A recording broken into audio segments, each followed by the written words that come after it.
Part 1, Chapter 13, Onus. I didn't sleep much that night for more reasons than one.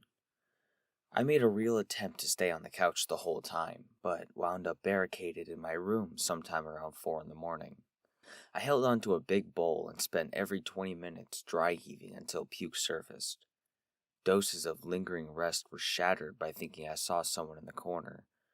The mirror on my closet sometimes looked like an ocean, and the floor beneath my bed became more distant the longer I stared. I don't know why this paranoia seized me, but it held on like a vice grip. I couldn't stop thinking about the gun and how it held me prisoner for the day. How is it possible that time could just slip through my fingers like that? All the little oddities started to make sense, if I went with the idea that the old man was real and a demon. That's what kept me anxiously upright all of Sunday night. By the time I got dressed for school Monday morning, I was running off maybe 3 hours total of big rest. A stomach empty of food and acids and enough conflicting emotions to justify a handful of crazy pills. Today, I skipped basic hygiene, only taking time to change the gauze and bandages. The tender flesh pulsated as the morning air made contact. The red and brown clumps of skin and blood stuck to the inside of the fabric made me wonder if it was infected. I hastily splashed some water over it and reapplied the bandages and a new gauze strip. I quickly brushed my hair and shook my head to give it some life. Exiting the bathroom, I stumbled my way down the stairs and reached the kitchen, catching a glimpse of the clock above the stove, 8:46. School started an hour ago, and my dad was nowhere to be seen. My backpack felt 10 times heavier than usual as I made my way down the front steps. His car wasn't there, which means I would have to walk to school. With a frustrated sigh, I began my trek. I let my mind slide into obscurity as I walked along the roadside, trying to recall the events of last night, but having a hard time getting a clear picture. The paranoia that suffocated my room haunted me all night, and the feeling lingered even now. The trees felt suspicious. Every car was a ghost, and the chirping birds cried in agony. The world was different today. Or, I'm different today. My legs began to throb in the final mile. One last stretch of flat road, and I would be able to sit down. From too much sleep to no sleep, and then all the weirdness that occurred, I've had just about enough. I want some normalcy for once, something to balance the stress. When I finally arrived at school, I refused to record anything from the first few classes. Having shown up over 2 hours late with no call, I had to listen to a lot of complaining from the office. Nothing I cared to hear or respond to at the moment. Even when they questioned the bandage on my face, I gave no retort. Lunch had come, and I used the ambient noise of chattering kids to ground myself again. I couldn't eat. I could only focus on the constant barrage of voices around me and what was clearly different about this environment. For some reason, if I tried hard enough, I could zero in on a particular conversation. A table 20 feet from me was talking among themselves, and I could hear them plain as day. Just them. Then a different table behind me stole my attention when I heard my name spoken in a hushed tone. I whipped around and glared at them with wide, concerned eyes. One guy saw me and returned a funny look, then whispered something to someone else who also looked at me. They both turned away, and I returned my look to the plate of food I hadn't yet touched. My head was pounding. I felt a little sick, so I grabbed my plate and threw it into the trash. The plate itself was not disposable, but that didn't stop me from chucking the whole thing. Lunch had only just begun, but I found myself walking past the occupied tables and rushing to my next class. I don't remember the walk here, but I was now standing outside my classroom door, just waiting for the bell. As I leaned against the wall, hands stuffed in my pockets, my vision became fuzzy and everything was discolored. The lights in the ceiling seemed to expand their reach, violently radiating in my eyes and causing my brain to swell. A scene full of raining glass played in my head, and I wondered how that shower would feel. Almost 30 minutes of idle contemplation, and the bell exploded in my ears. I hastily entered the room and took my seat. During those brief moments of waiting for the rest of the class to arrive, I rested my head on the desk and closed my eyes, nursing an upset stomach. 2 or 3 more students sauntered in after me, and I leered at them from my folded position on the desk. There I saw Lynn, Stacy's friend, strutting in like she was better than everyone else. A fancy dress and pigtails, lipstick and mascara. Fake. She saw me and curled her nose in disgust. I scoffed and brought my arm up onto the desk, propping it to where she could see and aligning a sneaky middle finger along the side of my face. Her face scrunched even more, and she stomped over to her desk on the opposite end. I got one for Stacy, too. Don't worry, princess, I thought, chuckling to myself. I watched the door, but to my surprise, Stacy never showed. Second to last to arrive was Tansu. I waved her down and slipped my backpack from the seat next to me, opening it up for her. She quickly shuffled against the back wall and sat. Thank you. Her voice was soft below the normal clamor of students. No problem. Don't want you on a life raft across the room again. She giggled, but that pleasant tone quickly switched to concern. Gimme? What happened to your face? The gauze still plastered on my chin suddenly became itchy at her examination. My lips pressed together and made a light pop noise as I fumbled an excuse. Yeah, so, I tripped the other day going up my stairs. Not the best way to start my weekend. You tripped and landed on your chin? She questioned as class began to quiet down. I mean, I banged my shin too, I said nonchalantly. Seeing her face quelled the storm in my brain. All of the aches and pains became trivial looking into her mesmerizing green eyes. I'd trade my blue for those any day. She spoke again, reeling in my wandering mind. All right, if you're sure you're okay. I nodded, and she continued. By the way, would you maybe want to come over after school today? My eyes went from admiration to ecstatic. Wait, really? Mm-hmm. My mom had a lot of questions about you over the weekend, and I was thinking about it a lot. I need to try and be more social, so I think it could be fun. The way she got quieter with each word was honestly adorable. Ton, I'd love to come over today.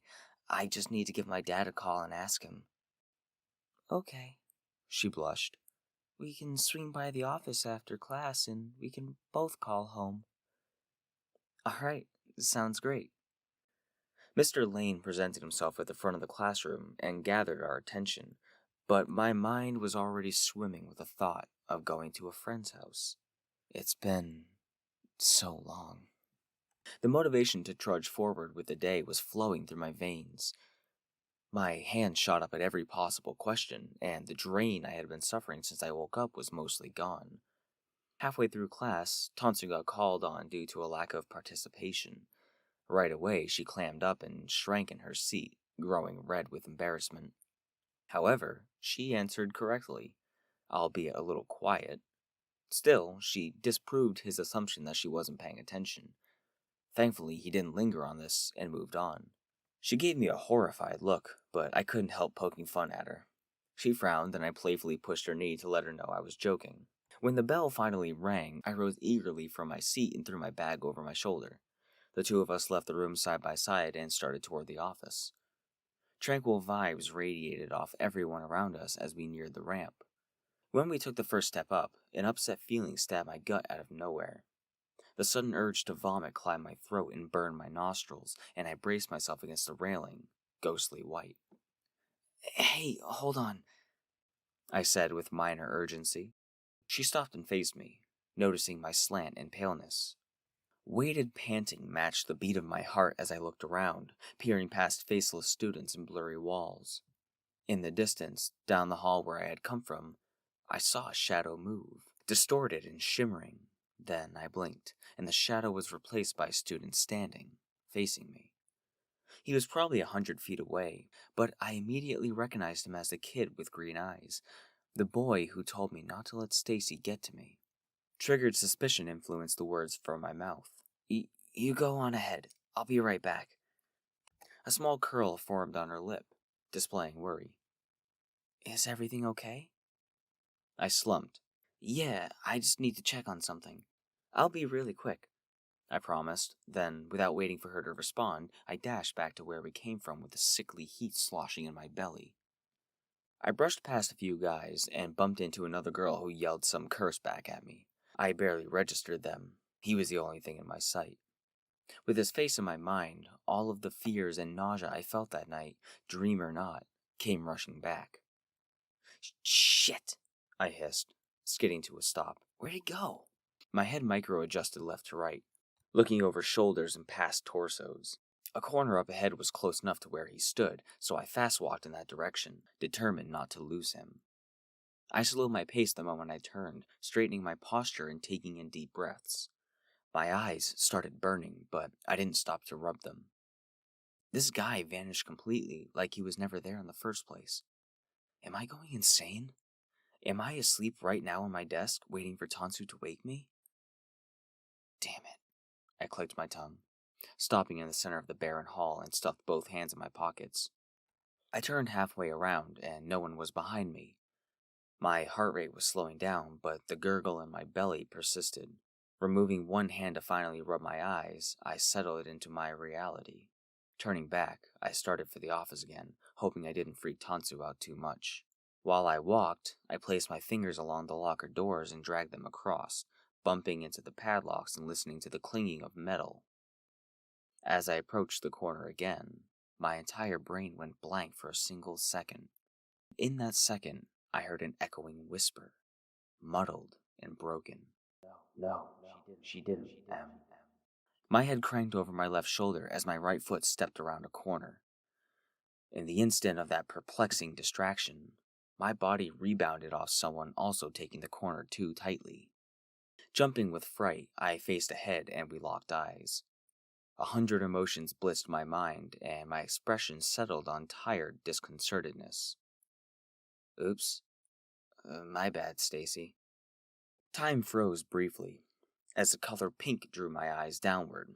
I cocked an eyebrow and glanced back up at her. Her eyes angled, and her teeth flared. A faint, inaudible grumble leaked out from between her teeth as she held back violence. Her entire front and some of my own pants were soaked through with the slushy she was holding.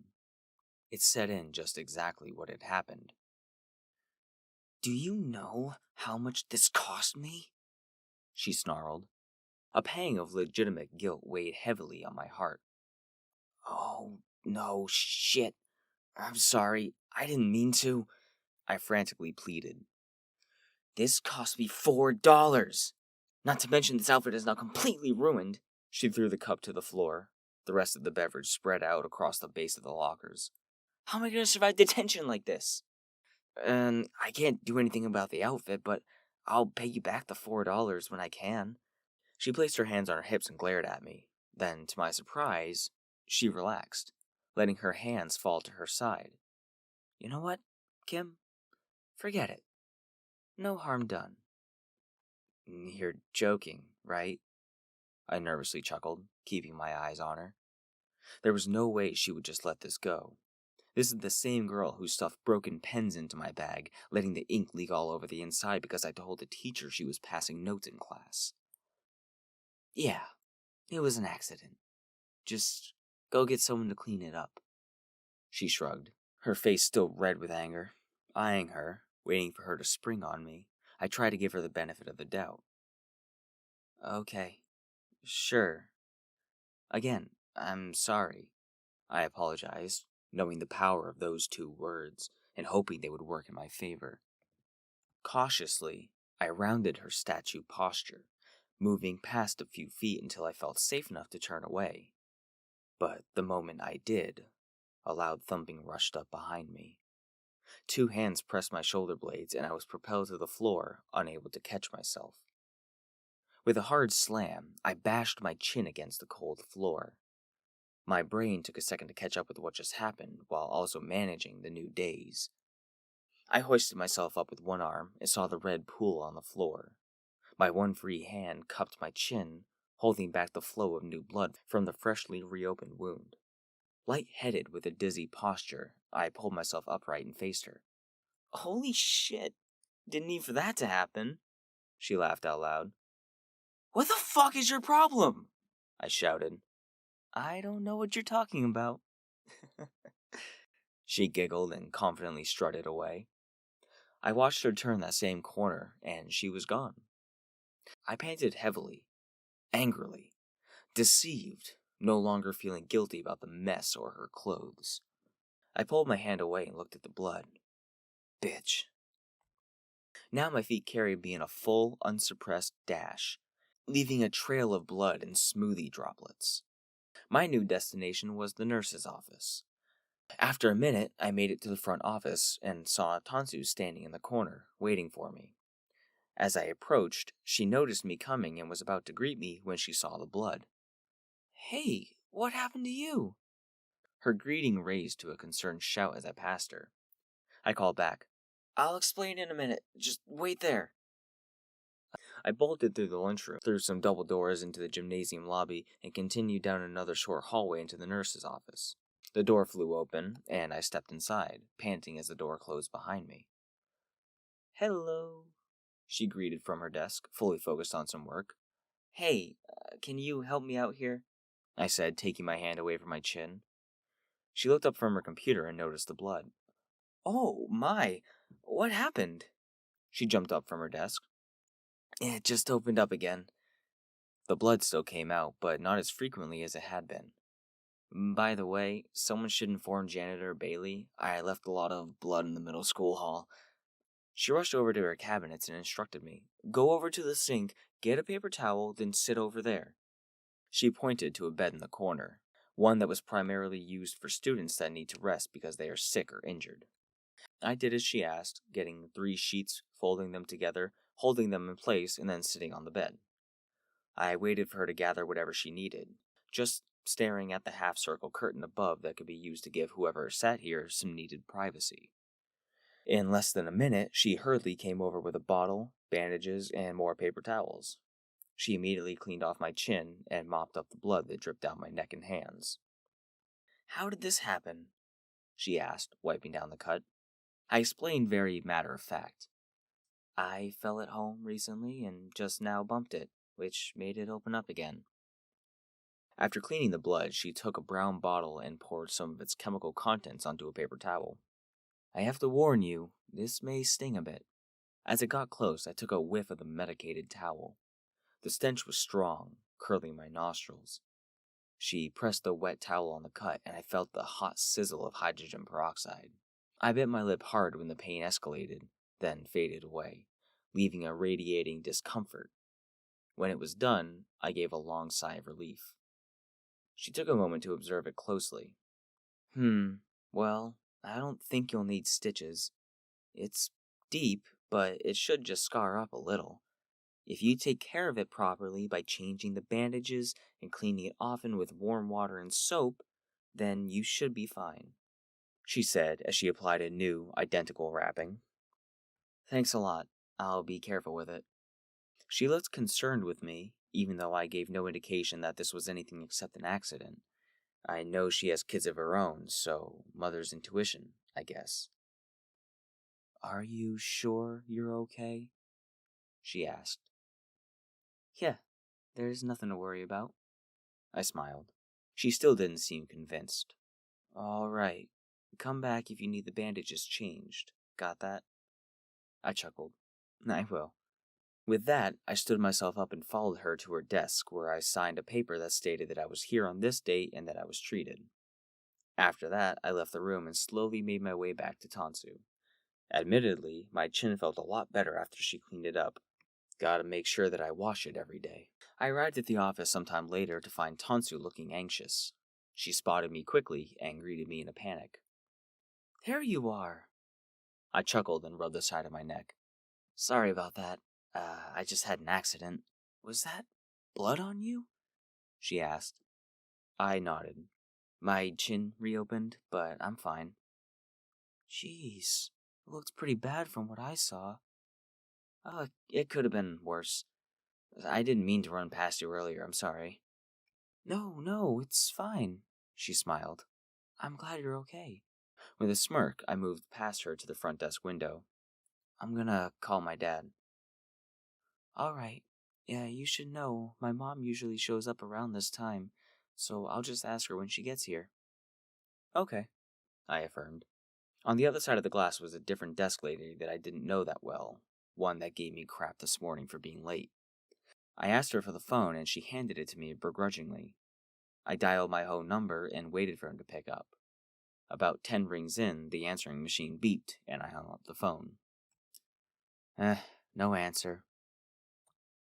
Oh, she looked disappointed. As her expression lessened, I was hit with a pinch of sadness that briefly overwhelmed the lingering sickness. Breathing steadily, I weighed each side. Either I go with her without telling him and he gets pissed again, or I don't go over today and try again another time, possibly making her feel dejected. Then it hit me. I could always just go over anyway and call him later to let him know where I am. Your mom could talk to him so he doesn't think I'm lying. Her head tilted. Why would he think you're lying? I cleared my throat. He's, a little paranoid and kinda doesn't trust anyone. Not even you? She seemed even more confused. I realized just how it must sound from her perspective. All I did was shrug. The two of us stepped away from the window and positioned ourselves off to the side of the front doors. I shifted my jaw around, feeling the fleshy wound open and warp with my skin. It hurt, and the headache was back, but all in all, the weirdness of the day seemed to reduce. I thought about that boy and the voice I heard. Then I cycled back to the old man and that girl Lucy in my dream. I started to get anxious again when I saw Tansu move out of the corner of my eye. She was moving in front of the door and looking out. Here she comes. Tansu's voice held a nervous and excited tone. Immediately, I got concerned about the bandage and my general appearance. My hair, clothes, and even my posture. So many things I hardly considered day in and day out were relentlessly scrutinized in the 30 seconds it took for her to arrive. She entered the doors and gave both of us a tender, loving smile. Hello, girls. Nice to see you both together again. She stood with her hands folded over one another and placed them delicately in front of her belt line, a very proper yet protective stance. I smiled nicely, but couldn't find the words. She looked at Tansu. Are you all set, sweetheart? Yes, Mom, would it be okay if Kim came over today? Just for a little bit? She begged. Her mom looked back at me, and this time I spoke. If it isn't too much trouble. No trouble at all. Her eyes closed as a big smile took over her face. Yay! Tansu cheered. Thank you, ma'am, I said politely. Weird. I've never called anyone sir or ma'am seriously. The three of us walked out the door. They stood side by side while I kept my pace slow enough to stay right behind them. We walked a short distance to her car in the parking lot, an SUV, and we all climbed in. I got in the middle, and Tansu sat next to me behind the passenger seat. We were quickly on our way, and the car ride was quiet until we got onto the main road. Then her mom spoke. So, how was school today? She asked the two of us. Tansu answered. Not a lot happened today. It was actually pretty boring. And you, Kim? Did anything eventful happen today? I timidly cleared my throat. Just everyday school. I was so nervous. Do you enjoy school? Tansu tells me you're very smart, she said, glancing at me in the back seat through the mirror. Yeah, I like school. It can be fun. I blushed. Tansu butted in. She's great in school. We don't have a lot of classes together, but you should see her hand shoot up in math. She sounded way too excited for me. I groaned. Tansu. I bumped my elbow against her, and she looked at me, puzzled. What? Don't hype me up like that, I said bashfully. I'm not all that great, I reassured her mom. I think it's wonderful that you hold such a passion for learning. The world needs more enthusiastic minds. She spoke with a quiet cheer. I'm just trying my best, Miss Ikono. Oh, so formal. Please, call me Kari. She chuckled and then followed up with a common question. What do your parents do for work? My blushing face sank a little, and my eyes redirected themselves out the window. My dad does construction and odd jobs like that. Kind of a jack-of-all-trades guy. He keeps busy. That must be very convenient at home, she replied. Yeah, he's great with clogged toilets. I crudely joked with a slum face. Surprisingly enough, she snickered, even though it was a bad joke and trashy at that. And how about your mother? She added. I paused. There was a thick silence that only I could hear. Only the humming of the car and an occasional bump in the road filled the gaps. I didn't want to state the facts right away, so I kept it vague. When my parents moved here a long time ago, she worked at a daycare in town, before starting her own smaller daycare at home. She absolutely loved working with kids. That's very nice. Did she take in the next generation when you grew up, or move on to something new? I chewed my bottom lip, watching the houses scroll by while trying to ignore the thump in my chest. I spoke soft, clear. No. Actually, she passed away when I was young. She looked at me through the rear view mirror, then back at the road. A dense quiet filled the space between us for a few seconds before she spoke up. I'm very sorry. I reassured her with a little smile. It's okay. It was a long time ago. I pushed some hair to the side, an old tic that quietly reminded me of the bruise on that side of my head. I scraped the hair down flat with my nails and tried to force a little life into my words. I don't remember her much, and I don't ever talk about it. I don't want to come off as pitiful or attention-seeking. Who in the world would put that in your head? You should never be ashamed for talking about her, her mom said, slightly hurt for me. Tansu looked shocked. Yeah, don't be silly. We would never think that. Her mom couldn't stop glancing at me through the mirror. I felt awkward, small and weak. Then, thankfully, she tried changing the subject. What do you see yourself doing when you're older? Honestly, I'm not too sure. I sometimes imagine what it would be like working with animals, or something like that. My friend Joey's mom had me do some gardening when I was young, and that was fun. Not really a career, but maybe a hobby in the future. You have ideas, and that's not nothing. But I wouldn't get too wrapped up in big life decisions like that. Heh, I don't want to pick something lame and get stuck with it. Ninth grade is a long way from adulthood, she chuckled. Nothing is set in stone, and you can truly do anything in the world, as long as it makes you happy. I smiled. Wise words. The car continued to carry us down my own road as we passed by my driveway, and it was pretty clear that most people wouldn't see it if they weren't looking for it. I guess Tansu was right to be confused at seeing me standing there that morning. We approached a turn, and the car suddenly veered right, which caused us all to lean slightly. We followed this road for a quarter mile, then made another left and followed the bend, which led to the private community, the one my bus turns around in and I hardly paid attention to. Important townspeople, or people richer than everyone else, lived here. That's all I ever really knew about, and half the reason why I never walked down this way, for a feeling of not belonging.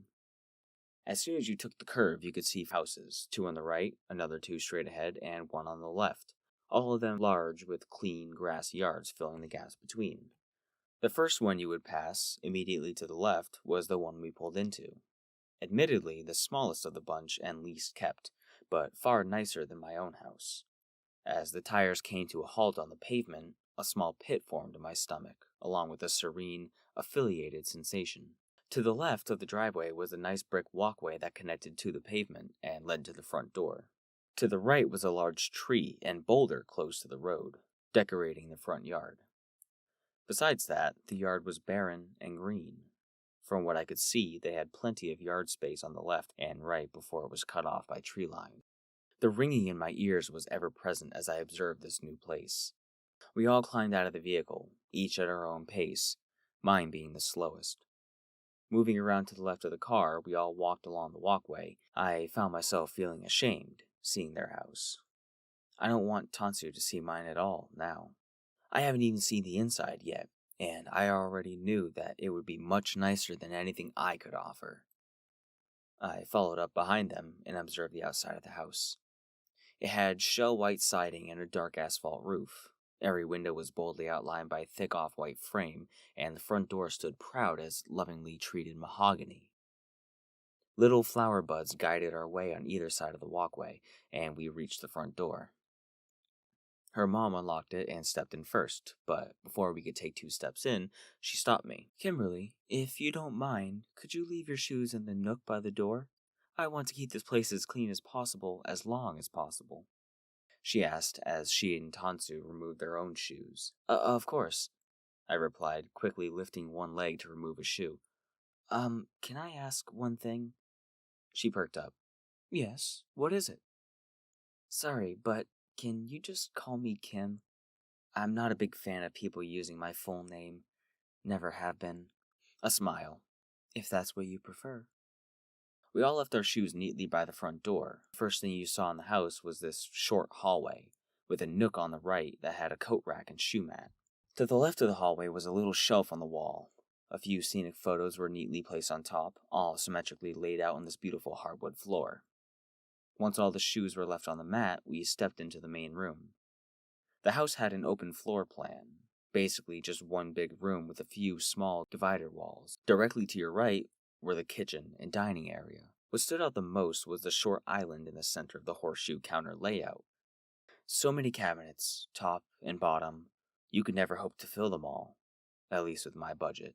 Tucked into the right corner closest to the entrance was a small but cozy-looking dining room with a medium-sized table and enough chairs for a whole family, nicely accommodated by a few paintings and 2 tall windows looking out to the front yard. On the furthermost right of the house was a small aforementioned dividing wall, which held a few countertops on this side, but on the other side was a short hallway. Then on my left, I only saw a diagonal wall starting from the door and stretched out about halfway into the house. Then it squared off and formed the living room, sectioned off by a dark green carpet and a bright floor lamp in the nearest corner. The living room was simply decorated by a couch that had a coffee table and large TV surrounded by 100 or more VHS tapes and DVDs. Straight ahead were 3 doors aligned against a flat wall, but I didn't know what was behind them. That was everything I could see from the front door, and with that, I was left with only amazement. This wasn't rich, but it was certainly upper middle class, compared to me. Humble, or at least unlived as of yet. "Wow," I whispered. Tansu stood beside me, watching me look at her house up and down. "Your house?" I started. She looked at me. "What? What's wrong with it?" I grinned. "It's awesome." This made her chuckle. "I'm sure your house is just as awesome." "If only," I said. "Hey, where do those doors go?" I pointed to the wall dead ahead. She gestured with her left hand. "The one furthest left is the reading room. My mom loves to read." She rolled her eyes. "When she isn't reading for her classes, she's reading for fun. The one straight ahead is my room, and I'll show you that in a minute. Next to the right is the bathroom. Lastly, the door around the corner past the kitchen is my mom's room. And that's pretty much it, besides the basement." I stepped forward, just detailing everything in the house, comparing it all to mine. Hers had live plants, clean end tables, a decent couch, and awesome-looking kitchen appliances. Just about everything that my house didn't. "You guys lucked out with this place. I really like it." Her mom jumped into the conversation. "The realtor said that this house had been on the market for quite some time. We had a few others up for consideration, but once we set foot in here, we were sold. It may be a little out of the way, but the inconvenience is worth the hominess." "What makes this one more special than the others?" I asked. This time, Tansu answered. "It isn't needlessly complicated. Plain, I guess. We both need a bit of simplicity. One other house down the road before turning into Gisent was stairs and balconies, glass dividing walls, a lot of daily maintenance." Her mom spoke again. "It's just lovely." It got quiet for a second. All the while, my eyes still invaded every inch of this place from where we stood. I couldn't help it. I felt like a kid in a candy shop. Tansu cracked her fingers, looking into the living room, seemingly spaced out. Nervous, maybe. The house smelled unlived, a little too clean. Maybe she was self-conscious about it. Her mom then separated from us, moving toward the dining area and taking a seat at the table in front of some papers. I looked at Tansu. She returned my gaze and then gestured for us to move along. I nodded and followed her across the open floor toward her bedroom door. We stepped inside and she made sure to close the door behind us. Once inside, I made mental notes of her layout. It was oddly plain, though I chalked that up to her still getting used to the move and not fully unloading in here. Still, it was cozy. She had a carpeted floor with a pink circle rug in the center, and her wallpaper was white with very thin black vertical streaks scattered randomly. To the right of the door were her bed and a nightstand. To the left of the door was a weird waist-high lip and indent in the wall with a few pillows and books. A reading alcove. Against the wall ahead was a small desk below the window, which had a laptop and some random office supplies scattered on it. To the left of that was a closet in the corner. She took off her socks and tossed them into the laundry basket beside her bed, then sat at the computer desk. She was the first to comment. I'm going to be honest, I have no idea what to do. I can't tell you the last time I had somebody over. Her arms tightened to her body as she plopped herself onto the rolling chair in front of the desk. I awkwardly placed my hands behind my back and watched her make shifty eyes all around the room. I peeled my feet from the floor and tiptoed over to her bed, allowing myself to sit on the edge and cross one leg over the other. I'm right there with you, I chuckled, feeling a little reserved. From where we sat, concerning each other, there was maybe a foot between us. She was turned in the chair facing me. I leaned forward, resting my tender chin on my palm. Her eyes eventually crossed mine, then instantly disconnected. How about we play a game of favorites? I suggested. You mean like we started before school and got so dramatically sidetracked? The sarcasm was blatant. Yes, I said plainly, smirking. That sounds fun. Her cheeks turned red with a wide smile. I guess I'll start. I started searching for a question. What is your favorite food? Oh, that's easy. Oatmeal and blueberries. I expected something more unique than that. Nope, you thought wrong. My turn. What is your favorite kind of milk? Plain chocolate or strawberry? She asked. Really? That's your first question? The way you want to get to know me is by first asking what milk I like? I don't know what I'm doing, she said cutely.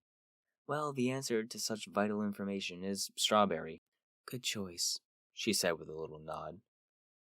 Wait, now I have a question for you. Do you put ice in your milk? She almost looked offended. No, that's weird. Oh, thank God, I exclaimed sarcastically. What kind of person does that? She played along with the overreaction. Freaking Joey! The blonde kid you saw at the library? I half shouted by mistake. I actually got a shirt a while back that has, like, ice cubes and milk and a big red crossed out circle on it. I wore it to school to show it to him and he lost his mind.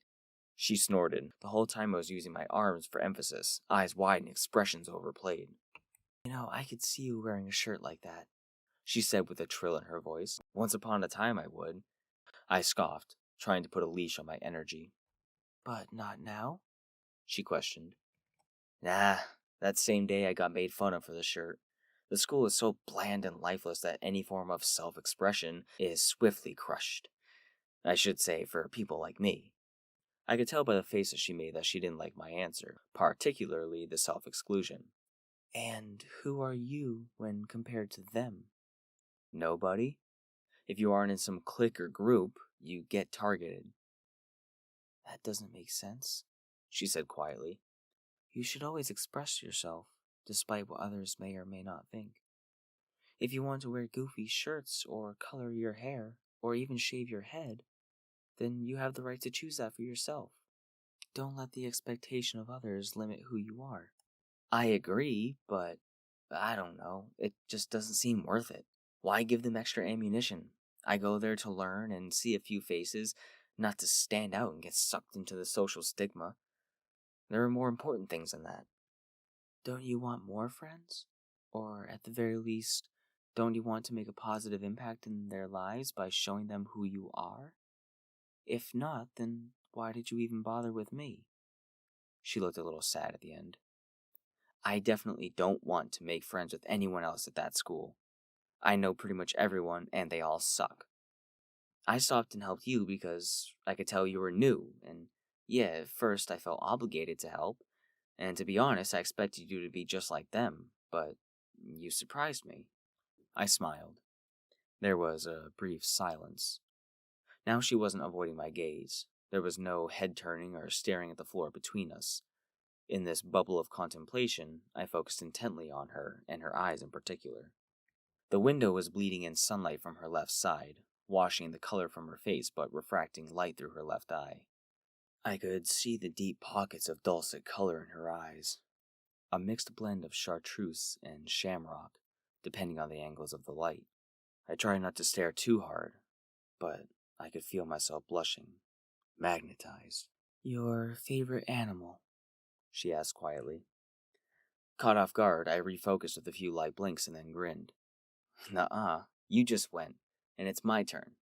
What's your favorite season? And if you must know, Cape Buffalo. Cape Buffalo? She asked. That is very specific. Whenever I get the TV to myself, I usually catch nature documentaries and stuff like that. Trust me, it's a whole thing. I would have accepted cat, so I'm pleasantly surprised.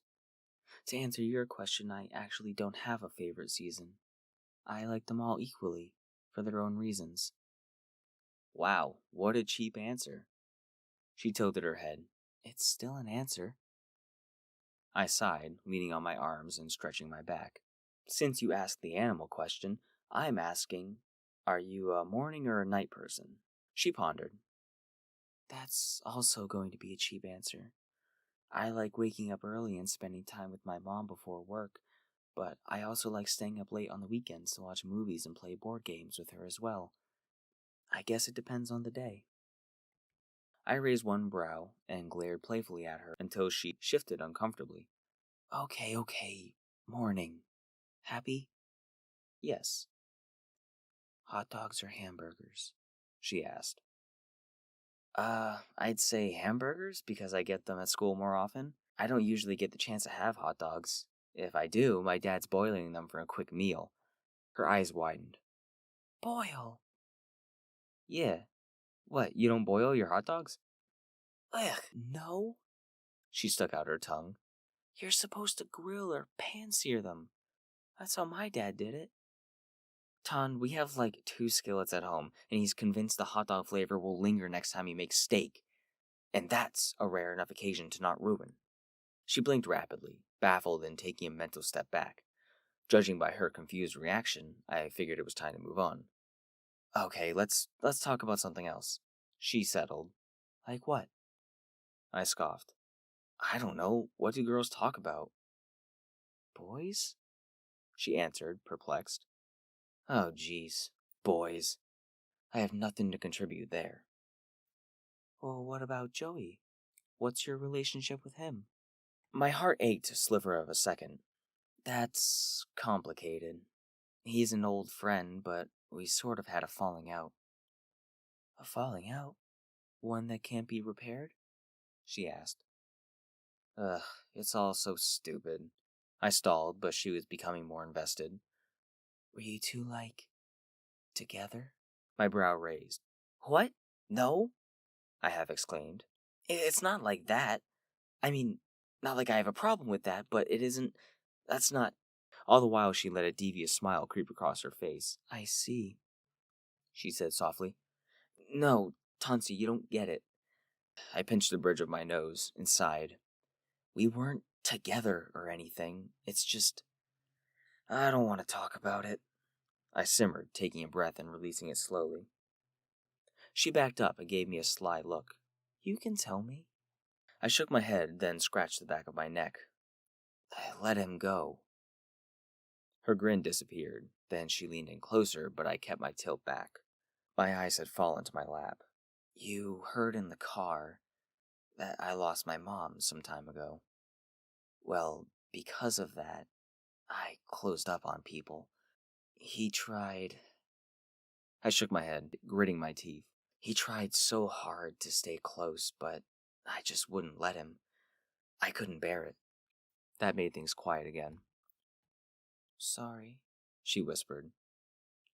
But it wasn't entirely me. He has a sister, Natalia. I don't know all the details. He doesn't like to talk about it either, but I know she's sick. Leukemia. As far as I know, she has done remarkably well and surpassed expectations, but it's not like there's a light at the end of that tunnel. He struggles to stay on top of his classes because of everything he does at home for the family. I help him out when I can with notes, and I've been getting better at engaging him, but it's like I put up this wall, and I can't remember how to tear it down. Be vulnerable again with him. I think he feels the same sometimes. She fiddled with her fingertips, and I rested my hands on my lap.